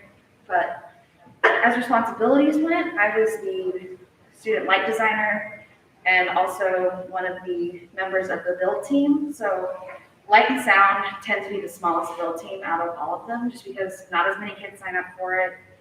And so it became difficult with like having to make sure I'm not only helping manage those students, but also that I have everything done on time on my end, so they can have those instructions to have everything done on time on their end. So everyone, gets their grade, but also the show looks amazing by the end of it. I was also working in a theater that had not been used properly for about 2 years due to COVID. So a lot of lights were either burnt out, stuff wasn't plugged in right, or it just was simply rusted to the spot. That was a problem with a lot of our cove lights. So a lot of lights that I didn't want to have to move, I ended up having to switch out because we have a set cue list for just if there's going to be a speech done by someone in the auditorium, we just have a normal cue list for that. So I didn't really want to mess with those lights, but I ended up needing to, especially in what you'll see for words. But overall, Marian conceptual ideas and our script needs were not too difficult, as overall the script was very basic with its instructions on what the light needed to do. Maybe there's literally one time it gives me a specific direction, and that's in words with the red light. And so what I ended up doing is I incorporated a lot of our electrics into that, because being able to use those as well as just the site lighting was able to make a red wash of the whole scene without washing out the actors' faces or their costumes. And so overall, I didn't have to work with a budget, as I was using everything that was in-house. I was able to use our gobos and our gels. While I did want to be able to do something more like safari light, because we do have some palm leaves for gobos, I was unable to because our set ended up not having that specific set piece that required it. Because in the script, it's mentioned there's a window that light shines through in the final act. But as we didn't have that window, I had to more work from what I did have, which was our archway. So I ended up having a light behind that was much brighter for that scene specifically. Over here you can see on my channel hookup list, about half of these didn't work. So you can just cut this list in half, and that's what I had to work with and move around. And then I have the light plot that I made, and I taught myself the program, which is LX plot. There were many hours spent crying. But I did my best with everything I had and the time I had to work with it, as well as the magic sheet. I don't like compasses anymore. And I have my final cue list, and that's where you looks. So as you can see in this one, it's more of a mid-morning, early dawn. There's more blues, it's more like the sun is rising, because when the sun's setting, it's gonna have more orange to it. So I tried to incorporate what I could, but in a minute you're gonna see, we did actually have a site light out, so I couldn't get the correct color I wanted all the time. But I think I was able to compensate fairly well for that. Universal language was more about love in the real, where all Sure Thing was about love in the surreal, So like, sure thing, we have a bell, it's ringing and the scene's resetting. They get a chance to retry that conversation every time. But with universal language, it's just two people in a classroom, just a con man and a nervous woman with a stutter. And they had one chance, one opportunity to make that work. And so that's more of our realistic. So you'll notice it has a little more of a unified color look to it. It's more just pink instead of like pink and some blues. And down here, we're moving further into the surreal with our words. And that's going to be with our monkeys and typewriters. And so I tried to incorporate more orange and green. That's generally the tone I went with my surreal scripts towards the end. It also works well to signify the early sunrise going into the midday sun. Now, Philip Glass does break that pattern as it is a dark blue. The scene makes more sense to be set at night because of the script and how it works. He's telling this story about how he mistook a woman for a rowboat at the end of this set of piers. So you can only kind of make that mistake at nighttime, but we also had a specific transition where it went into dance lights because that was something specifically the director wanted because it was an interpretive dance scene. And in Wordsworth, you see we have the red wash here. You can still tell, like, their clothes aren't all red, their faces aren't all red, it's just the scenery. And so for our final act, the director wrote an entire new ending because he wanted it to have a more uplifting message. So the variations on the death of Trotsky didn't end with him just continually dying. It ends with him ascending into the afterlife, sort of like a heaven moment. So what we ended up doing was I tried my best to get as close to white as possible with that one side light missing. So you can see it's still a little more pink, and we had a spotlight faded in onto just his upper body as he opened the door and waved to the audience and left. And overall, I believe I've seen the presentation, but I have all the paperwork here. And overall, it was an amazing experience. It was my first time learning how to use all of these programs, not just the LX plot, but also learning how to program the looks myself. And in there, you'll be the cue list. There's 19 total. That's including all transitions, pre-show and post-show. And I honestly just had a genuinely amazing time, not only conceptualizing everything, but seeing it just come to life and being told by my friends afterwards that the lighting transition at the end made them feel something. And I think that's just the best thing a lighting designer can really be told. I agree with that. Absolutely. 100%. The goal for sure. I like the dramatic changes in your lighting with each of the scenes. I'm sure it makes a big impact on the audience. So did you teach yourself, like what kind of light board do you have? And did you teach that to yourself or did you? So Miss Lusk actually taught me how to use the light board specifically, but when it came to the program I used to make that plot, no one knew how to use it. And there's very little tutorials online, so it was a lot of fiddling around for a few hours and then giving up and coming back. I really like that set too. Oh yes, it's a great set. I love it. So did you say that these lights were already hung?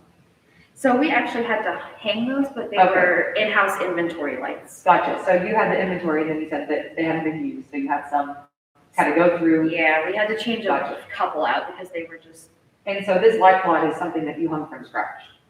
Like it wasn't, there was no lights in the ceiling. well, there were, but they were basically miscellaneous lights. They weren't in spots they needed to be in. Okay, so you moved everything where you needed to be. Yeah. Okay. The only thing that didn't get moved were the electrics and the site lights. Oh, right, okay. Awesome. Great job, especially great job with overcoming that issue. I understand the frustration with having like one second. They're all color or Because if out. it's out, like, you can't get any color to work Yeah. right. I mean, that's properly. what the dramatics are. But- On the side. Yeah, that's what I'm saying. You still did a great job of compensating for that because I couldn't really even tell that until you said something to me about it, you know? So great job just making that work.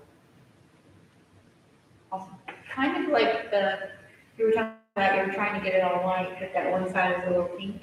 it kind of is like going from a live to day.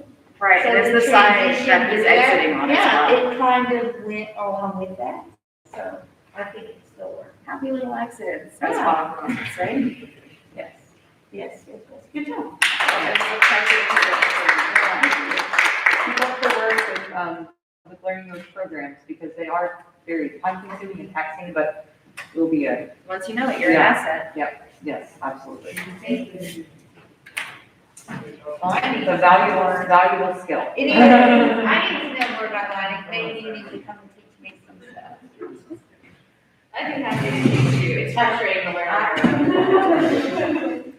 I would give you that. Luckily, we have a patch manager this year, and she actually has a technical computer background, so I'm learning a lot from her this year. Yeah, Miss Lusk is more of our scenic type. So Oh, yes. it was a lot of, I'm pretty sure this works.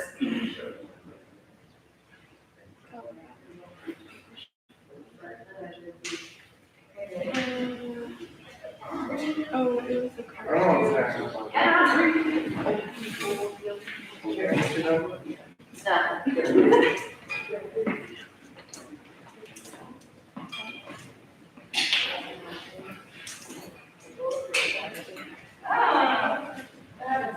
Miss Harris? Are we done? Yes. Yeah, y'all are good. Thank you, guys. The last one? 7:51. Thank you. Perfect. Thank you.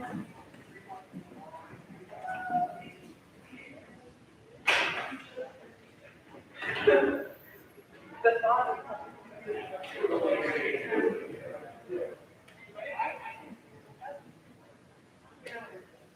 It's like, that's not the right name. What did I do? Oh, because it's the trade director's name.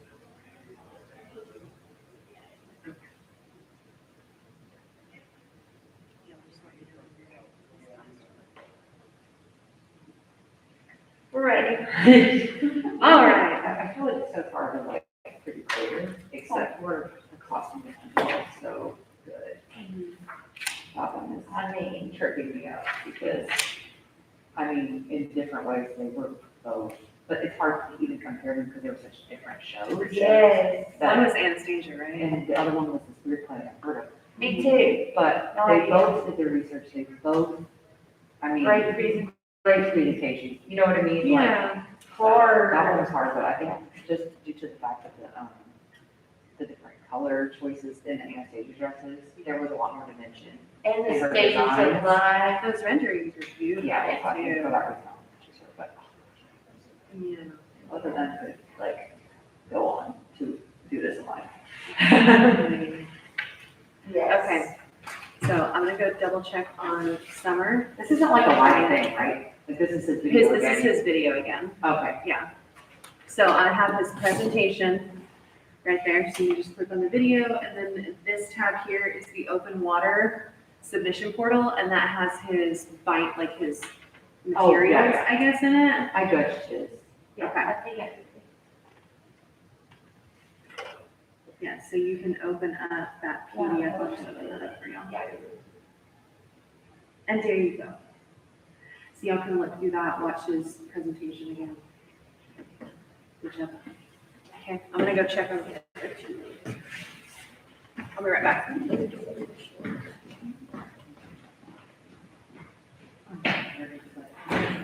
I know. That was funny. You had me laughing. Yeah.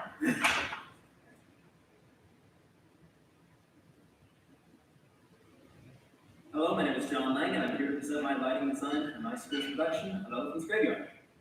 Now, this production opened up a lot of new opportunities for me as a lighting designer.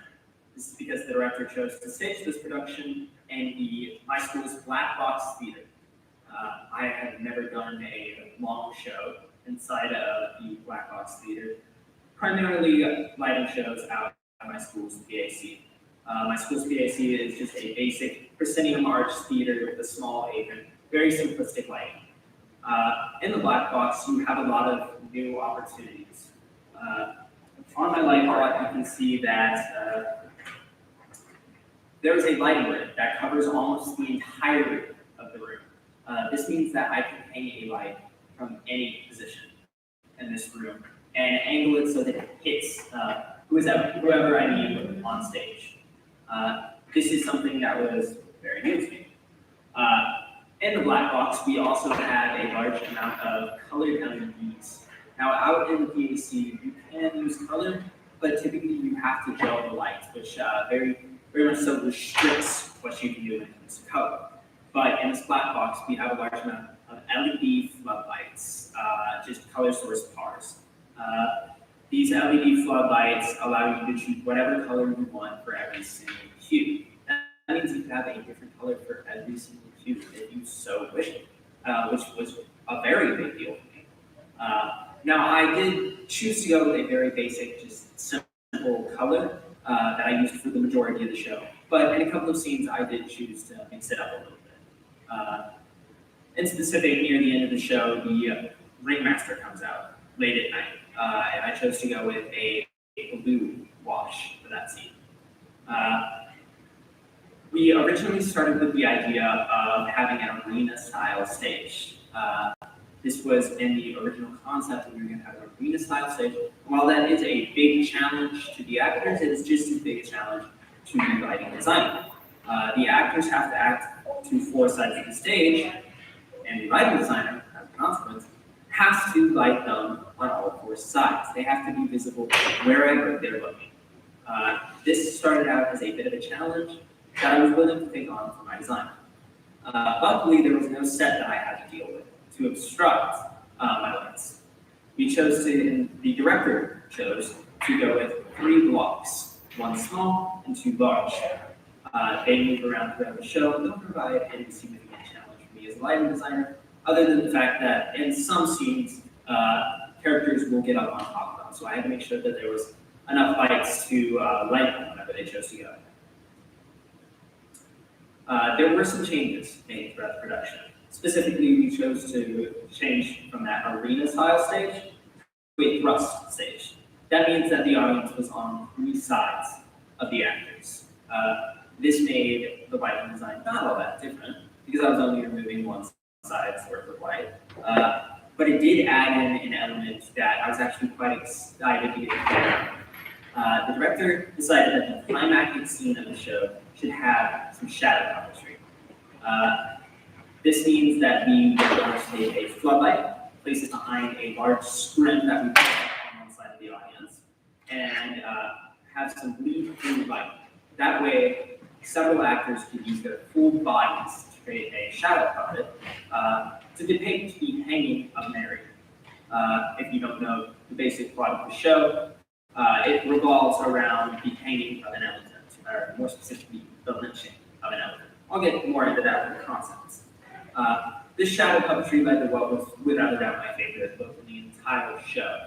I had to decide how I was going to light the townspeople that were on stage during the shadow puppet scene. Now, I couldn't light them straight on, or else it would get onto the screen, and it would take away some of the shadow puppets. It would also definitely take the audience's attention away from the shadow puppets. So instead, I lit the actors from behind. This made them into a faceless mob of characters, which is exactly what I wanted. In the actual story of, in the actual real life event that led to this play, it was a crowd of almost 2,000 people. Having 2,000 people, it is true that they became essentially a faceless mob, here to come, coming to watch Mary. Now the concept of the show. The show was meant to be a retelling of the story, not an honest reenactment, highlighting the dangers of senseless violence using the story that portrays it. The show was created as an allegory for the lynchings that happened in the 1920s, some of which actually happened in the town that this show takes place in. We wanted to keep true to that, keeping it a retelling of this story, not a reenactment. Now, my goal as a lighting designer was to create an atmosphere that contributed to the retelling of the story without stealing any attention away from the actors. I wanted to keep the audience's full focus on the actors. Even though the dialogue might be a little bit longer, I wanted the audience to be fully invested in every word that came out of their mouth. Because if they weren't, then we could properly convey what we wanted to with this play. This project had a lot of new opportunities, giving me a chance to grow as a lighting designer.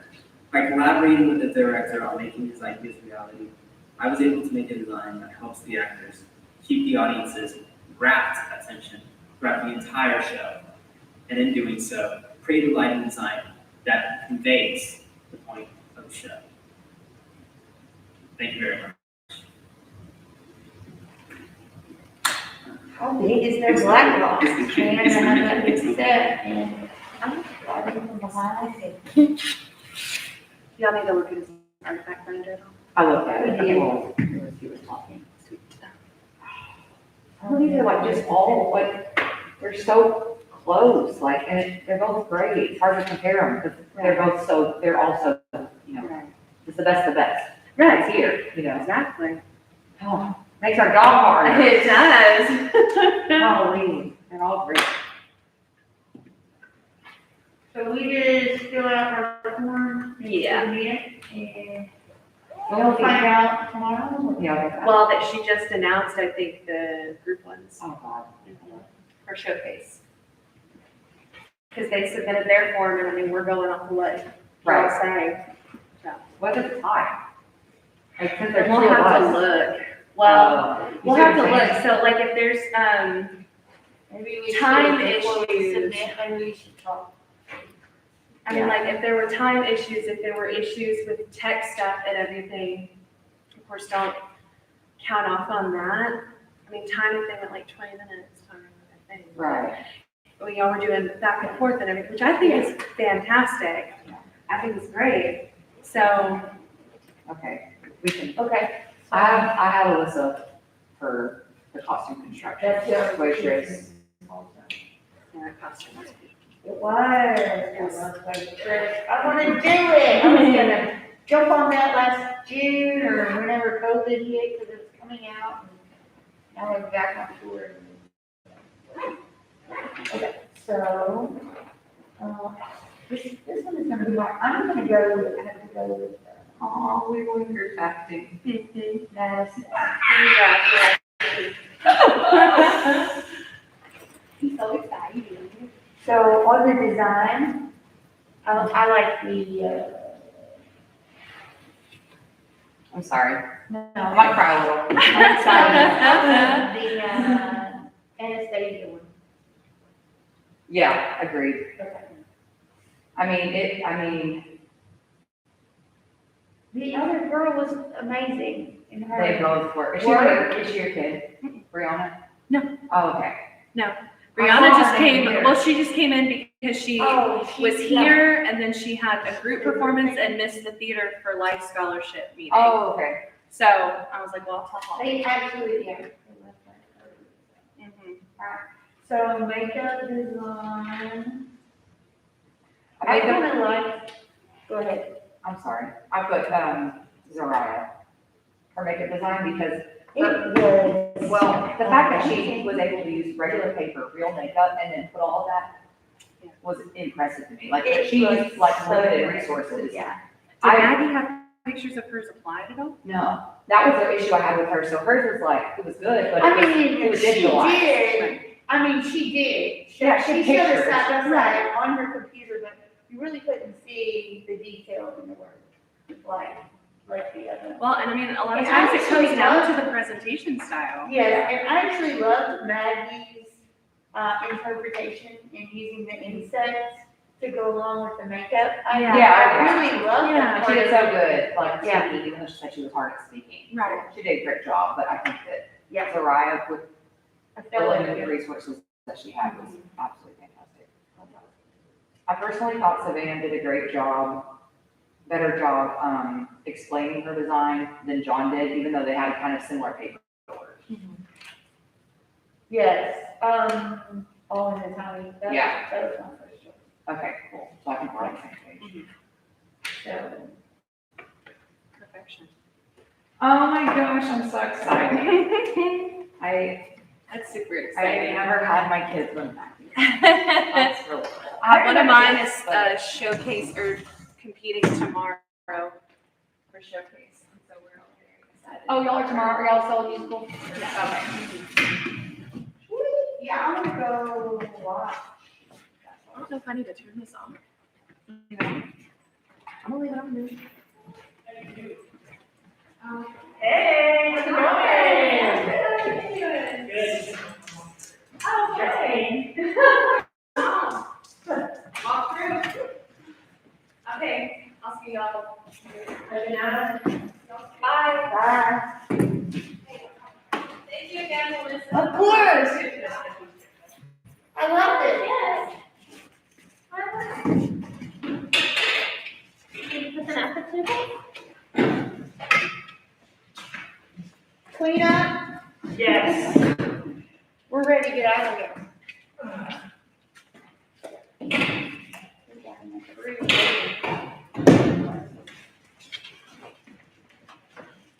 Thank you. Ah.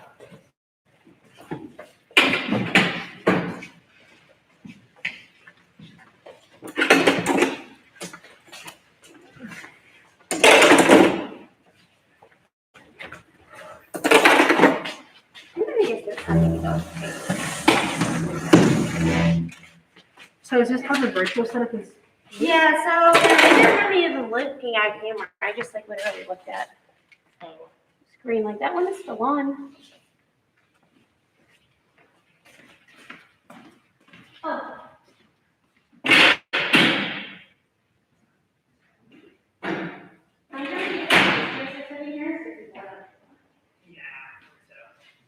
Pretty nice little room though. Yeah, so mine's in a different room. Super tiny. I'm exhausted. I'm just getting running on fumes. I was telling the kids about that. How much in this? I'm gonna hit end. I was like, Cody's done a lot of work for this thing.